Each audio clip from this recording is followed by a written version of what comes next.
ఆ ఓర్పు పట్టడం నేర్చుకోండి తప్ప కలిపురుషుడికి ఉద్ధతికి లొంగిపోయి తప్పు పనులు చేయడం కాదు. ఓర్పు పట్టి మనిషి ధార్మికంగా ప్రవర్తించడం నేర్చుకోండని చెప్పడానికి తాను అంత ఓర్పు పట్టినటువంటి అవతారం వెంకటేశ్వర అవతారం. అందుకే అటువంటి అవతారం ఈ లోకంలో ఇంకొకటి లేదు. వెంకటేశ సమో దేవో నభూతో నభవిష్యతి. అందుకే ఆ తల్లి లక్ష్మీదేవి ఒక మాట అడిగింది. వెంకటాచల మహాత్మ్యము అని చెప్పి తరిగొండ వెంగమాంబ గారు చేశారు. అయితే ఒక గ్రంథాన్ని పరిశీలించేటప్పుడు అది ఏ కాలంలో వ్రాయబడింది, ఎంత ప్రాచీనమైన గ్రంథం అన్నది ఎంత అవసరమో, గ్రంథకర్త ఎంత శక్తివంతులు, ఎంత భగవదానుగ్రహ సంపన్నులు అన్నదాన్ని కూడా పరిశీలించవలసి ఉంటుంది.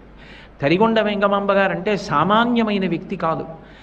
ఆవిడ భాగవతం చదువుతుంటే తన కథ అయినా సరే